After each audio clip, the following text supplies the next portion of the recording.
Bonjour mesdames et messieurs et bienvenue à votre bulletin de nouvelles hebdomadaire Infothémis du 19 septembre 2023. Ici Lorraine McLean, votre lectrice pour aujourd'hui.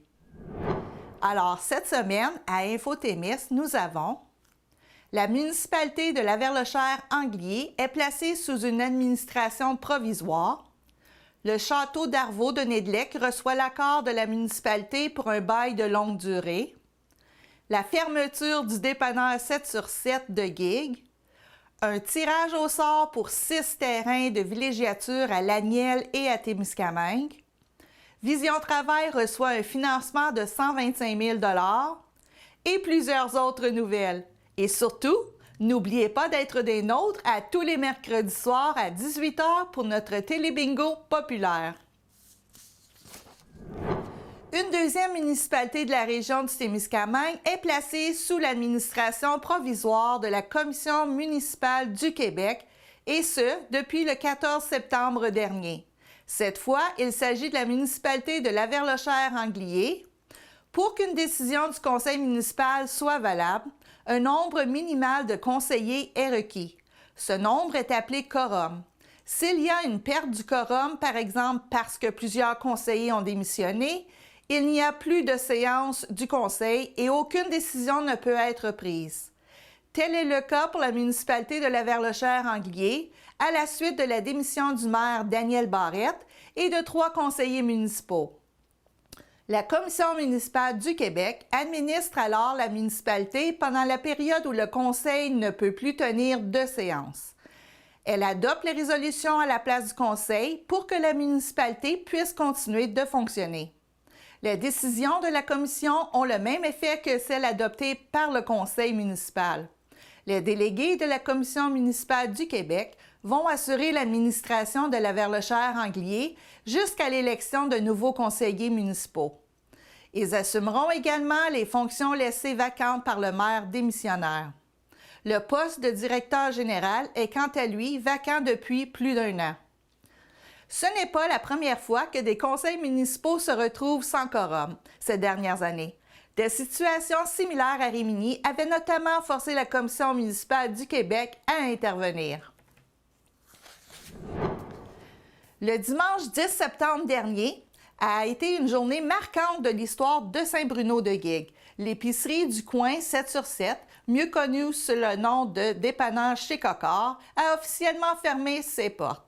Après 40 ans de service, le propriétaire Richard Marchand prend sa retraite.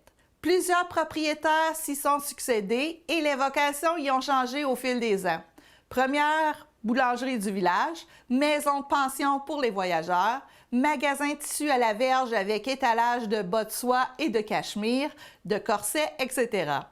En 1973, Sylvie et Marie-Lourdes Marchand, propriétaires des lieux depuis 1965, délaissent les tissus pour convertir le tout en dépanneur.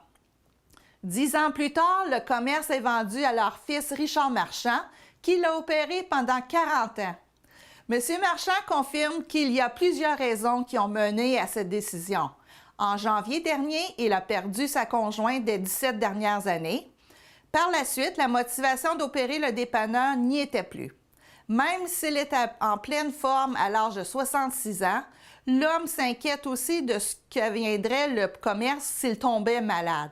Il ne voudrait pas que cette lourde tâche revienne sur les épaules de ses enfants. Le roulement du personnel a contribué à la fatigue de l'entrepreneur, une réalité difficile pour les commerces d'aujourd'hui. Depuis cet hiver, le dépanneur était en vente, mais aucun acheteur sérieux ne s'est manifesté. Les propriétaires de la boucherie Fruits et Légumes l'ont approché pour acheter son inventaire. En plus d'offrir le service de dépanneur 7 jours sur 7, les propriétaires de la boucherie vendent aussi les permis de chasse et de pêche, ainsi que les billets de loterie. Pour ce qui est du service d'autobus, M. Marchand ignore ce qu'il en adviendra. Pour l'instant, les projets de retraite sont vagues. Richard Marchand songe à convertir le dépanneur en logement. Comme il habite toujours le haut de l'édifice, il se pourrait fort bien qu'on le croise encore sur le coin de sa galerie, à côté à la rampe, en train de jaser avec les passants et ses anciens clients. Parce que cette image, figée dans le temps, fait partie intégrante du paysage de cette municipalité.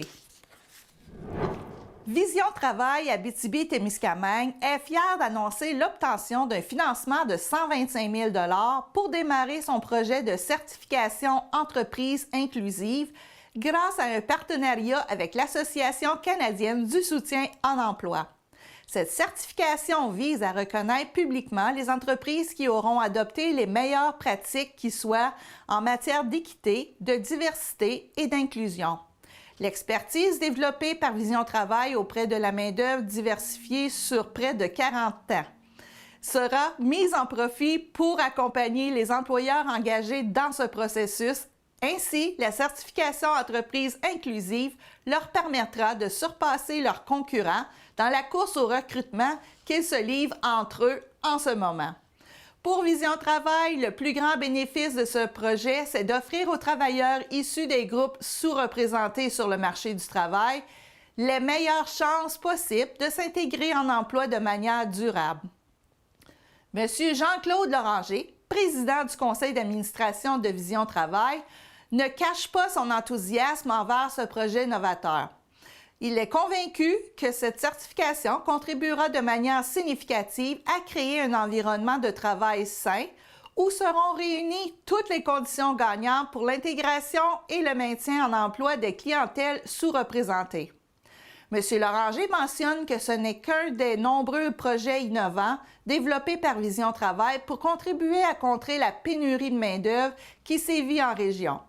M. Sébastien Lemire, député d'Abitibi-Témiscamingue, se dit heureux de cette annonce. Il tient à féliciter Vision Travail pour son leadership et pour cette réalisation.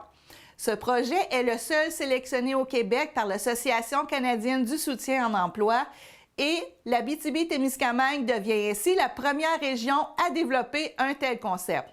Cette certification entreprise inclusive est non seulement unique et innovante, mais elle est exportable partout au Canada et elle répond parfaitement à ce besoin. Les entreprises doivent se démarquer en matière d'équité, de diversité et d'inclusion et Vision Travail a su saisir cette opportunité. Ce financement permettra à Vision Travail de démarrer la première phase de ce projet ambitieux et de travailler en étroite collaboration avec l'Association canadienne du soutien pour créer un outil puissant de l'inclusion auprès des entreprises.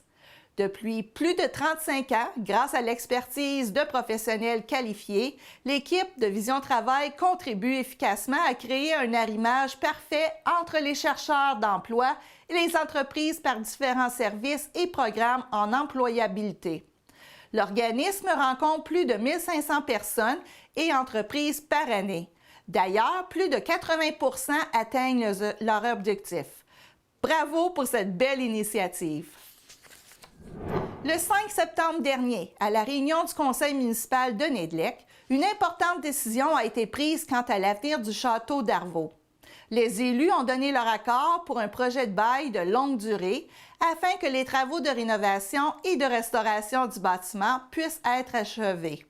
Il existe un fonds qui a été émis par le gouvernement et qui est distribué par l'entremise des MRC pour aider les municipalités qui ont besoin de se développer davantage, comme c'est le cas à Nédlec. La subvention disponible à la MRC du Témiscamingue est de 150 000 $, mais pour y avoir droit, il y a une condition qui doit être respectée. La municipalité propriétaire de la maison doit effectuer un bail de longue durée. Par l'entremise de ce bail, le Comité de valorisation et de développement de Nédlec devient propriétaire, mais de façon symbolique. Ce dernier devient responsable des fonds reçus, d'effectuer les travaux nécessaires et d'offrir les services qui avaient été planifiés. Madame Josée Prévost mentionne que la MRC désirait que le projet de la maison d'Arvaux se détache de la municipalité pour être autonome et recevoir l'argent accordé. La municipalité de Nédlec a également accepté de payer la moitié des frais qui se rattachent à cette transaction. Retour sur l'ensemble du projet. En 2022, la municipalité de Nédlec faisait l'achat du château d'Arvaux. Peu de temps après, elle recevait un don de 123 000 $ de la part de Richard Sirène pour rembourser l'achat du château et aider à défrayer les coûts encourus par la transaction. M. Sirène avait un attachement sentimental à cette demeure étant donné que sa grand-mère avait déjà habité la propriété. Le comité de valorisation et de développement de Nédlec a été formé. Ce dernier est composé de José Prévost, Diane Renaud, Francine Robert, Annie Trudel et Ginette Darvaux. Il est important de faire la distinction entre le rôle de la municipalité et celui du comité de valorisation et de développement de Nédlec. La municipalité est le propriétaire officiel des lieux. Elle a fait cadeau d'une exemption de taxes municipales pour une période de 25 ans et elle couvre une partie de l'assurance responsabilité. De plus, elle collabore à des demandes de subventions lorsque celles-ci doivent obligatoirement être faites par la municipalité. De son côté, le comité gère le projet au jour le jour, ce qui veut dire de s'occuper d'effectuer les recherches de subventions, de voir aux réparations et à l'entretien du bâtiment, d'organiser des campagnes de financement et de voir au paiement des coûts fixes. Maintenant propriétaire symbolique, le comité pourra en quelque sorte jouer le rôle des deux entités. Outre la généreuse contribution provenant de la municipalité de Nédlec, le comité a mené plusieurs activités de financement, entre autres une campagne GoFundMe, qui lui a permis d'amasser tout près de 40 000 $. De nombreux travaux ont été effectués, soit la décontamination du sous-sol, le changement de la fournaise à l'huile pour une fournaise électrique, le remplacement du panneau électrique, le changement des fenêtres, la construction d'un nouvel escalier extérieur menant au deuxième étage.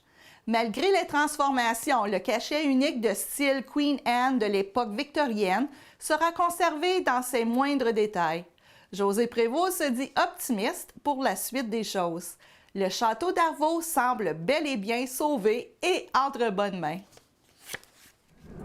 Courez la chance de vous voir attribuer un terrain à prix avantageux.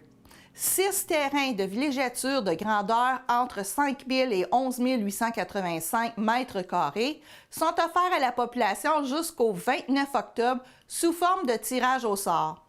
Parmi ceux-ci, on compte un lot riverain situé au 4007 chemin du Boom Camp à Témiscamingue. C'est un chemin non déneigé en hiver.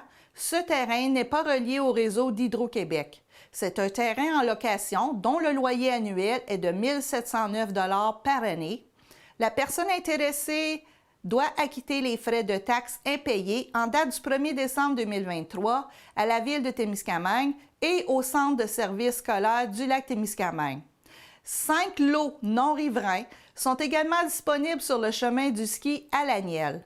Le chemin est déneigé l'hiver, le réseau d'Hydro-Québec est disponible, Internet haute vitesse est accessible par l'entremise de Vidéotron. Ce sont des terrains en location dont le loyer annuel se situe entre 338 $ et 603 $ par année. Les principales conditions consistent à avoir 18 ans et payer par carte de crédit. Les terrains sont en location perpétuelle, donc aucun achat n'est possible. Des frais administratifs de 1 581 $ s'ajoutent la première année. Pas de roulotte de camping. Les terrains encore vacants en 2026 seront admissibles à une taxe spéciale de la municipalité. Les personnes intéressées doivent acheter un billet au coût de 34,49 $ auprès de la Société des établissements de plein air du Québec, communément appelée CEPAC. L'attribution des terrains se fera sur invitation de la MRC selon l'ordre où leur nom sera sorti lors du tirage, qui se tiendra en début novembre. Pour plus d'informations, contactez le service des baux à la MRC de Témiscamingue au 819-629-2829, poste 203. C'est avec beaucoup de tristesse que nous apprenions la semaine dernière le décès de François Gingras de Ville-Marie. Plusieurs ont eu la chance de le côtoyer au niveau du Témiscamingue pour ses services en matière de services incendie. TV Témis désire offrir ses marques de sympathie aux membres de sa famille, à ses collègues de travail ainsi qu'à ses amis. Des organismes communautaires de l'Abitibi-Témiscamingue observent une hausse du phénomène de l'itinérance depuis l'an dernier et défendent particulièrement le besoin de construction de logements abordables. L'enjeu de l'itinérance était au cœur d'un sommet organisé par l'Union des municipalités du Québec vendredi passé. L'enjeu n'échappe pas à l'Abitibi-Témiscamingue qui compterait au moins 157 itinérants visibles selon un dénombrement effectué en octobre 2022. Le visage de l'itinérance se transforme alors que les ressources pour ralentir la situation comme des logements abordables font défaut.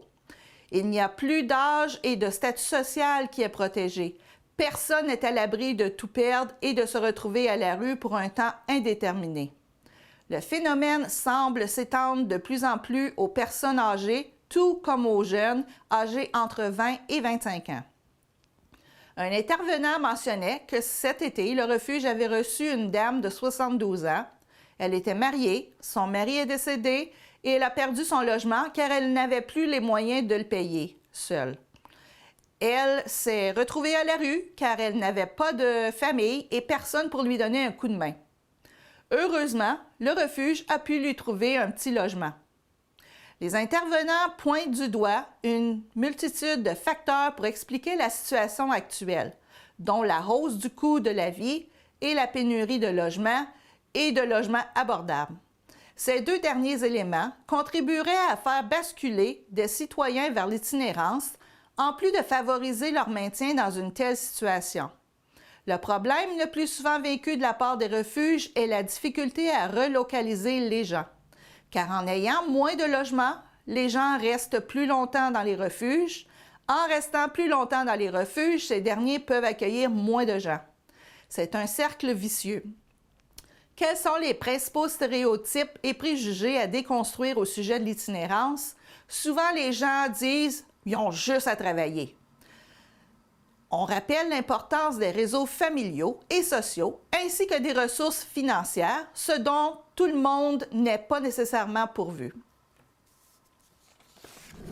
Dans le dossier des émissions toxiques pour la fonderie Horn à Rouyn-Noranda, le ministère de l'Environnement, de la lutte contre les changements climatiques, de la faune et des parcs confirme la mise en place de 3 nouvelles stations d'échantillonnage de l'air pour cet automne.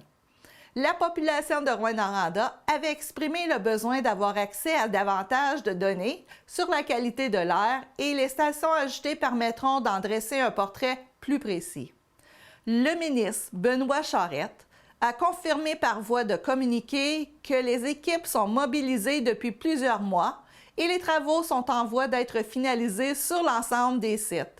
L'ajout de ces stations vise notamment à répondre aux commentaires de la population reçus lors de la consultation publique menée en octobre 2022, ainsi qu'aux recommandations de la santé publique quant à l'évaluation de la qualité de l'air à Rouyn-Noranda. Rouyn-Noranda veut créer un quartier résidentiel dans le secteur Sénator. La municipalité fait face à une importante pénurie de logements. Selon des données dévoilées en janvier de la Société canadienne d'hypothèques et de logement, le taux d'inoccupation de logements était à 0,8 % à Rouyn-Noranda. La Ville mentionne que la situation s'est compliquée à la suite de l'annonce de la création d'une zone tampon dans le quartier Notre-Dame. Selon la municipalité, le choix du secteur Sénator est intéressant en raison de sa proximité à des services essentiels et la présence d'un réseau de transport.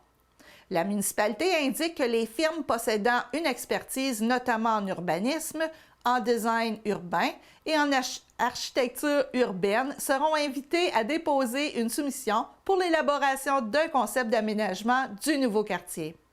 La Ville n'a pas de date de début de travaux pour le moment, ni le nombre de logements qui seront construits. La mairesse Diane Dallaire explique que la Ville veut un quartier moderne, un écoquartier, ce qui se fait de mieux dans les nouveaux quartiers. Le nombre de logements n'est pas connu en ce moment. C'est justement le plan concept qui va nous permettre de venir préciser le tout. Le nouveau projet fera partie des options qui seront proposées aux habitants du quartier Notre-Dame concernés par la relocalisation. Il sera aussi ouvert pour accueillir tous les autres citoyens de la Ville. Pour les résidents de la zone tampon appelés à quitter leur maison, la mairesse rappelle que des aides gouvernementales leur seront proposées. Le ministère des Affaires municipales est à mettre en place un programme d'aide pour les gens qui devront être relocalisés pour qu'il n'y ait pas d'impact financier sur eux. La mairesse Diane Dallaire promet de consulter les citoyens sur le nouveau projet avec la tenue de 2 ateliers. L'équipe d'Expédition Premières Nations est fière d'annoncer qu'il y aura une 2e édition qui se tiendra du 27 janvier au 10 février 2024.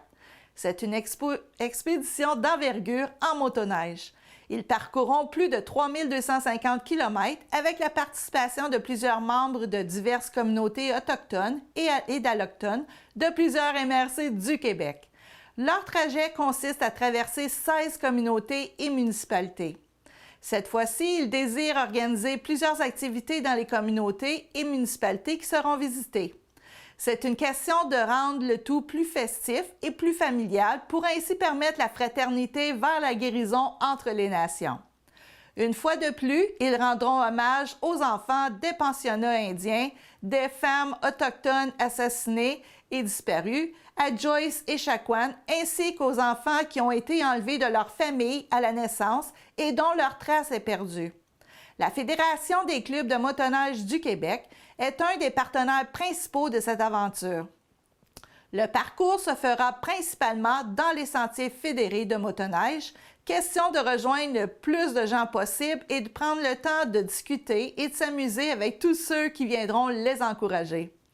Expédition Premières Nations est reconnue pour ses parcours hors piste inédits. Pour les nouveaux arrivants, ce sera toute une expérience avec les meilleurs guides autochtones et allochtones du Québec qui ont travaillé d'arrache-pied pour planifier les meilleurs parcours sécuritaires. L'équipe d'Expédition Premières Nations est fière d'annoncer que M. Carole Dubé, le mari de Joyce Echaquan, fera partie de l'équipe encore cette année. Le ministre de l'Éducation, Bernard Drainville, déplore la décision d'une école secondaire de l'Abitibi de convertir des salles de bain en toilettes mixtes. La direction du Centre de services scolaires de Rouyn-Noranda a confirmé à la fin du mois d'août le projet de toilettes mixtes à l'école secondaire d'Iberville pour l'année scolaire 2024-2025. Le ministre Drainville affirme que l'école doit effectivement rectifier le tir. Bernard Drainville rapporte que des représentants de l'école d'Iberville ont indiqué qu'ils comptent consulter les élèves sur cette question ainsi que les parents possiblement. Le directeur général du Centre de services scolaires a déclaré que les intentions de l'établissement scolaire étaient mal comprises. Les travaux de l'école secondaire d'Iberville prévoient l'installation de cabines entièrement fermées dans les salles de bain. Seuls les endroits où sont situés les lavabos doivent devenir des espaces mixtes ouverts à tous. Le ministre Drainville craint que de jeunes filles ressentent de l'inconfort et subissent de l'intimidation. En réflexion sur les questions liées à l'identité de genre, M. Drainville exprime de l'ouverture à ce que des toilettes individuelles mixtes soient offertes par les établissements scolaires, mais seulement à condition que des salles de bain non mixtes demeurent ouvertes. Les revendications du mouvement trans et non-binaire ne sont pas la principale préoccupation des écoles qui ont instauré des toilettes non genrées. C'est davantage la problématique de l'intimidation sous toutes ses formes qui est en cause. Madame Julie Fortier, directrice générale de la Coalition pour la diversité sexuelle de l'Abitibi-Témiscamingue, émet des réserves sur la position du ministre Drainville d'autoriser la présence de toilettes individuelles mixtes dans les écoles, craignant que cette formule contribue à stigmatiser les élèves qui les empruntent. Les personnes ne voudront pas y aller parce qu'elles ne veulent pas se faire étiqueter comme trans ou non-binaires. À l'adolescence, les étiquettes sont super importantes et les jeunes n'en font pas abstraction. Madame Fortier mentionne que c'est important qu'on pense différemment maintenant et qu'on offre des endroits davantage sécuritaires et ouverts où il est possible d'offrir une meilleure surveillance. Les parents signataires de la pétition contre les toilettes mixtes à l'école d'Iberville se disent satisfaits des déclarations du ministre Drainville et s'attendent maintenant à ce que l'établissement scolaire emboîte le pas. Les mesures de protection du périmètre urbain contre les feux de forêt incluaient la mise en place de tranchées à sanitaire. Elles se retrouvent avec des tranchées de 40 mètres de large sur une surface d'un peu plus de 8 km sur les terrains de la ville et derrière les résidences. La population de Sainte-Terre y est allée d'un remue-ménage mardi soir pour transformer les tranchées creusées. Lors de la consultation citoyenne, quelques idées ont été discutées, telles qu'une piste cyclable, des sentiers glacés et des jardins communautaires. La mairesse Nathalie-Anne Pelchat veut créer un comité consultatif pour évaluer les idées, les coûts des projets et les programmes de subvention. Mme Pelchat affirme que l'objectif n'est pas de faire le même projet sur 8,3 km. L'idée est de réaménager le tout pour que ce soit un peu plus beau esthétiquement. Des entrepreneurs ont aussi fait part de leur volonté de contribuer à certains projets. La mairesse évalue la mise en œuvre des idées sélectionnées vers 2025. Préma Québec célèbre ses 20 ans. La fondatrice et directrice générale originaire de l'Abitibi-Témiscamingue souligne que l'organisme qui vient en aide aux parents et aux enfants prématurés a évolué au fil des années. Ginette Manta se rappelle s'être sentie très seule lorsque l'un de ses fils a été transféré de Rouyn-Noranda au CHU de Sainte-Justine de Montréal pour y recevoir des soins. Elle raconte qu'à l'époque, assise dans le salon, en regardant dans le vide et en se demandant si tout ça finirait un jour, j'avais promis de faire un organisme pour venir en aide aux parents. Elle a été nommée membre de l'Ordre du Canada pour sa contribution aux soins donnés aux prématurés. Rappelle que l'hôpital de Rouyn-Noranda est le centre régional de néonatologie. Madame Manta rappelle l'importance que les gens de la région soutiennent leur unité de néonatologie, parlent de prématurité et comprennent bien à quel point ça sauve des vies d'avoir des unités en région. Il y a des bébés qui ne survivraient probablement pas à un transfert difficile s'il n'y avait pas une première étape de fait dans les régions comme à Rouyn-Noranda. Près de 45 000 familles dans la province ont été aidées par Préma Québec. À chaque année, Préma Québec offre plus de 100 000 $ en aide financière pour que les parents soient au chevet de leur bébé. Le 10 septembre dernier avait lieu la Journée mondiale de la prévention du suicide sous le thème « Ravive la flamme ». Dans le fond, c'est un engagement que les gens prennent de raviver leur propre flamme, de leur désir de rester en vie. On rappelle aux gens de se souvenir des petites choses qui leur font du bien et de se donner le temps de le faire. Le tout peut être aussi simple que d'aller faire une promenade ou bien lire un livre. À l'échelle mondiale, on compte un suicide toutes les 40 secondes et une tentative de suicide à toutes les 30 secondes. Chaque fois qu'une personne s'enlève la vie, on calcule environ 10 endeuillés par suicide. Si vous avez besoin d'aide ou si vous êtes inquiet pour l'un de vos proches, des ressources compétentes de votre région sont disponibles 24 heures sur 24, 7 jours sur 7, via la ligne téléphonique d'intervention gratuite, le 1-866-APPEL ou le 1-866-277-3553, la messagerie texte au 5353 ou via le clavardage en ligne au suicide.ca. Lors d'un caucus pré-sessionnel tenu les 13 et 14 septembre dernier, le chef du Bloc québécois, Yves-François Blanchette, et le député d'Abitibi-Témiscamingue, Sébastien Lemire, en ont profité pour discuter des enjeux prioritaires pour le Québec. C'est sous le thème « Responsable » qui reflète ses positions et la fermeté de son engagement envers le Québec que le Bloc québécois donne le ton de la rentrée parlementaire pour laquelle 3 priorités seront cernées. Le réchauffement climatique et l'accélération de la transition écologique, le coût de la vie, en particulier pour les aînés, de même que la réussite d'une immigration qui soit en effet responsable et qui respecte la capacité d'accueil du Québec. Pour Sébastien Lemire, la prochaine session parlementaire sera importante pour l'Abitibi-Témiscamingue. Au cours de l'été, il est allé sur le terrain et a constaté l'impact des changements climatiques. Nos agricultrices et agriculteurs ont vécu la sécheresse. Nos entreprises forestières font face à un défi immense en raison des feux de forêt. L'Abitibi-Témiscamingue possède l'expertise nécessaire pour faire partie de la transition énergétique. Nous nous devons d'investir dans nos PME qui font partie de la solution. Il ajoute que leur consultation auprès des organismes œuvrant en logement et auprès des personnes les plus démunies en Abitibi-Témiscamingue démontrent tous les obstacles que les projets de logement abordables et sociaux doivent faire face. La pénurie de logements existait avant. Elle a été empirée. Il y a un coût à payer pour développer des solutions, mais le coût de ne pas agir est encore plus élevé. L'immigration demeure aussi un enjeu, notamment en raison de la pression que cela met sur les différents services. Il faut tenir compte du fait du manque de services accessibles en Abitibi-Témiscamingue qui rend difficile la vie de nos immigrants. Il n'est pas normal de ne pas avoir accès à plusieurs services ici et qu'on doive se rendre à Gatineau ou Montréal. Cela n'aide en rien à avoir une rétention de nos immigrants et pour favoriser leur intégration à nos communautés.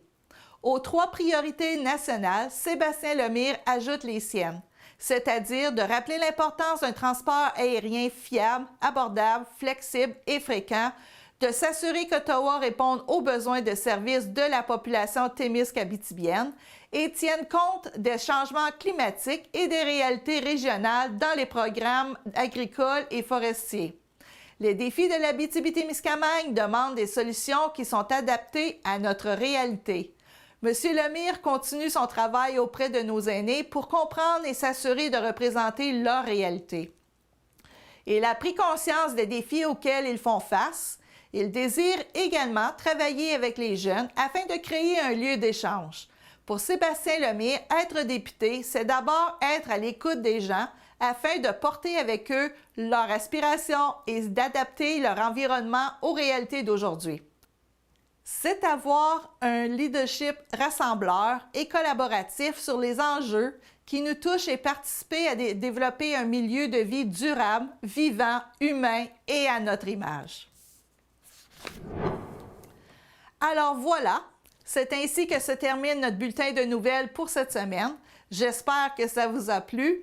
À la suite d'Infotémis, je vous invite à regarder notre récapitulatif du raid jeunesse. Ici Lorraine McLean qui vous remercie d'avoir été là. Bonne semaine à tous. On se revoit la semaine prochaine pour une autre émission d'Infotémis. Au revoir.